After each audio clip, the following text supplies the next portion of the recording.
What is up everyone. तो अभी हम लोग कॉलेज में हैं और हम लोग का सीए चल रहा है ना, सीए चल रहा है। आज हमारा सीए नहीं है, आज मेरे दोस्त श्री का सीए है। ऑल द बेस्ट सीए देना। Thank you. आज मेरा रिसर्च का सीए है और अभी मैं कॉलेज में हूँ। हम लोग का सीए लंच ब्रेक के बाद, अभी लंच ब्रेक चल रहा है। आजा भाई, आजा व्लॉग में आजा। कोई परेशानी की बात नहीं है। कभी भी लगाओ फॉर्मल में लगाओ। ये ऐसा नहीं है कि जब आप फॉर्मल पहन के आओगे तो परेशानी नहीं आओगे। फुटबॉल कुछ नहीं होता, ईदुल खाए से गात मिलता है, सीधी बात। नाइस, ये एटीट्यूड भी अच्छा लगा भाई। यहाँ खाना वाना भी चल रहा है। मैं तो खा नहीं सकता हूँ, मैं तो श्रेडिंग पे हूँ। तो अविरल थोड़ा सा आप भाई का बाइसेप देख सकते हो, सारा देसी दूध का कमा है। 4 साल से कर रहा हूँ, कभी ऐसा कट नहीं आया मेरा। भाई का फ्लेक्स देखो। तो वेट करते हैं। ये सब सिर्फ पराठे खाने से आता है, पराठे खाने से। अगर आपको गाद बनाना है तो या तो आप डोपिंग वगैरह में जाओ, कुछ मतलब इंजेक्ट करो अच्छे से, या फिर आप पराठे खाओ, सीधी बात है। बात तो सही कह रहे हैं हमें, बट अभी इस वीडियो को यहीं पे ख़त्म करते हैं और अब मैं ले चलूँगा आप लोग को, जब मैं डायरेक्टली बोल भाई। पहले आप बोल दो, कुछ उसके बाद बोल दो। ओके, तो अब मैं डायरेक्टली वही इन्फॉर्मेशन देना चाहेंगे हम दोनों भाई जा रहे टीपी के लिए। हमारा अच्छे तारीख से टीपी होने वाला है। तो ये हमारा टीपी के लिए हमने खुद चूज़ किया हुआ है KBS। तो ये हमारे लिए बहुत अच्छा एक्सपीरियंस होगा कि हम कैसे, मतलब अभी तो कोई एक्सपीरियंस नहीं है हमको स्कूल में, लेकिन वहाँ जाकर अच्छा एक्सपीरियंस करने को मिलेगा। तो दोनों भाई काफ़ी इंजॉय करेंगे, मतलब इस टाइम को, इस समय को हम इंजॉय करेंगे और इससे हमें आगे हमें बहुत बेनिफिट होने वाला है। और ये मेमोरी भी बन जाएगी। एक टाइम पे हम लोग याद करेंगे यार कि जब हम लोग कॉलेज में पढ़ते थे तो कितना मज़ा किया करते थे, क्या क्या काम किया करते थे, हार्डवर्क किया करते थे। तो वही चीज़ें यादें रह जाती हैं बस। तो अब मैं डायरेक्टली वही दिखाऊंगा जब मैं प्रेजेंट करूंगा अपना प्रेजेंटेशन सोनू सर के सामने। तो मिलते हैं वहीं पे। अक्सर होता है हमारे जीवन में कि कई बार हम ऐसे सिचुएशंस में पड़ जाते हैं जब हम फ्यूचर की प्रिडिक्शन करते हैं। जैसे कि अगर मैं अपना सोशल मीडिया अकाउंट बंद कर दूं तो मेरी पढ़ाई की प्रोडक्टिविटी अच्छी हो जाएगी। अगर मैं अच्छी डाइट लेने लगूं तो मेरी हेल्थ सुधर जाएगी। अगर मैं अपने स्मार्टफोन को यूज़ करना बंद कर दूं तो मेरी लाइफ सुधर जाएगी। तो ये जो अगर वाले क्वेश्चंस होते हैं कि अगर मैं ये कर दूं तो वो हो जाएगा, ये कर दूं तो ये हो जाएगा, ऐसे सिचुएशंस को या ऐसे स्टेटमेंट्स को कहते हैं हाइपोथेटिकल स्टेटमेंट्स। जब हम फ्यूचर के बारे में गेस करते हैं, प्रिडिक्ट करते हैं या अज्यूम करते हैं, जब हम किसी चीज़ के बारे में अनुमान लगाते हैं। हमारा अनुमान ये है कि आज अगर इंडिया फील्डिंग चुनती है तो शायद फाइनल में जीत जाए। तो ऐसे सिचुएशंस को कहते हैं हाइपोथेटिकल स्टेटमेंट्स वाली सिचुएशन। अब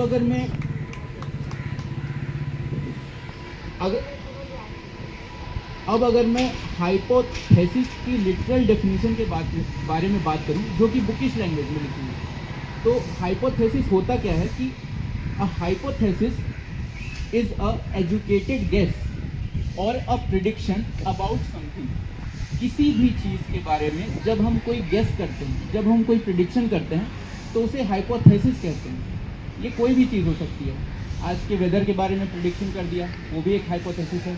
शायद बारिश हो जाए मगर आज धूप है, ये एक हाइपोथेसिस है। बेसिकली हाइपोथेटिकल स्टेटमेंट ये बताते हैं कि जो हमने सोचा है वो कितना सच हो रहा है, या फिर वो उसके अकॉर्डिंग बैठ रहा है या नहीं बैठ रहा है। तो this is all about hypothesis.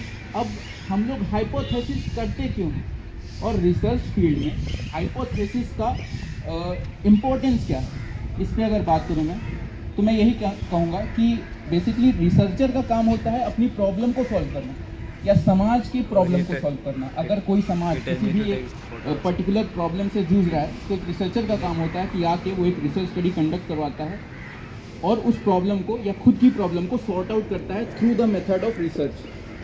तो हाइपोथेसिस हम लोग इसीलिए करते हैं क्योंकि हमारे मन में एक कन्फ्यूजन होता है, एक प्रॉब्लम होता है, हमें खुद एक प्रॉब्लम होता है, हमारे लिए एक, हमें खुद अपने आप से या फिर किसी फील्ड से रिलेटेड एक प्रॉब्लम होता है जिसको हम लोग सॉल्व करते हैं through research by taking any hypothesis. Example से समझाता हूँ। मैं जिम जाता हूँ और मैं 3 हफ्ते से अपने बाइसेप पे वर्क कर रहा हूँ। एक एक्सरसाइज है जिसको कहते हैं बाइसेप कर्ल, इसको मैं लगा रहा हूँ 3 हफ्ते से। 3 हफ्ते से मैं अपने बाइसेप की एक्सरसाइजेस कर रहा हूँ, बट मेरे बाइसेप बढ़ नहीं रहे हैं, मेरे बाइसेप ग्रो नहीं कर रहे हैं। तो मैं सोचूंगा यार मेरे बाइसेप बढ़ नहीं रहे हैं, मैं क्या करूँ। मेरी प्रॉब्लम है कि मेरे बाइसेप ग्रो नहीं हो रहे हैं, जबकि मैं ट्रेनिंग तो कर रहा हूँ मगर रिजल्ट नहीं आ रहा है। तो मैं सोचूंगा कि यार अगर मैं 3 के जगह 5 सेट करूं और 10 के जगह 12 रेपिटेशन लगाऊं हर एक सेट में, तो शायद बाइसेप ग्रो हो जाए। तो ये जो मेरा अजम्पशन है, ये जो मेरी सोच है, ये जो मेरा अनुमान है, यही है हाइपोथेसिस। उसके बाद मैं अगले हफ्ते से ट्रेनिंग करूंगा, 3 के जगह 5 सेट करूंगा, 10 के जगह 12 रेपिटेशन लगाऊंगा।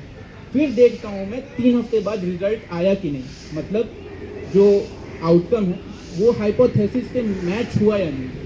अगर हो गया तो मेरा हाइपोथेसिस सही हो गया, अगर नहीं हुआ तो मतलब हाइपोथेसिस गलत। तो यही है हाइपोथेसिस का इम्पोर्टेंस एक रिसर्च स्टडी में या फिर डे टू डे लाइफ में। और हाइपोथेसिस का बेसिकली बॉटम लाइन में मतलब यही है कि जब आप अनुमान लगाते हैं फ्यूचर के बारे में, भविष्य के बारे में, जो कि बहुत ही अपने आप में विचित्र है, किसी को नहीं पता, और वो प्रिडिक्शन कितना सही होता है कितना गलत होता है या मिक्स्ड आंसर्स आते हैं, यही हम देखते हैं रिसर्च में कंडक्ट करवाते हैं। अब मेरे बाद टीम मेंबर सौम्या कुमारी सिंह आएंगी जो कि बताएंगी कि टाइप्स ऑफ हाइपोथेसिस क्या होते हैं। Over to you Saumya.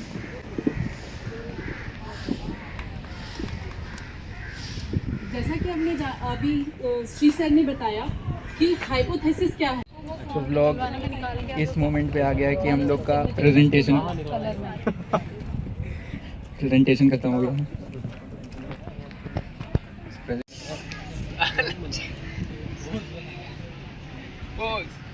Photoshoot अभी नहीं, क्या बात है, क्या बात जलंधर जाना है। क्या बात। बढ़िया दोस्तों, मैं अभी अपने रूम पे आ गया हूँ। कॉलेज का प्रेजेंटेशन ओवर हो चुका है और मैंने मील ले लिया है, मैं ट्रेनिंग करने जा रहा हूँ। बहुत ही टायरिंग डे था आज, थक गया मैं काफ़ी।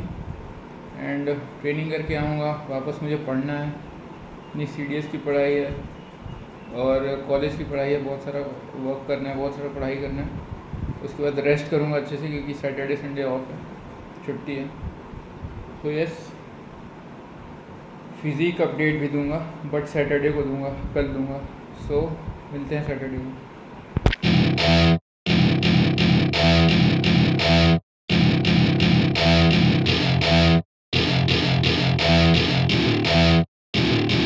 Welcome to my party, we're just getting started. A life is a dream or a nightmare scarring. Hand me a drink cause I think I'm going all in. Get me a shrink who can catch me when I'm falling. Cover up my scars, crashing in my car.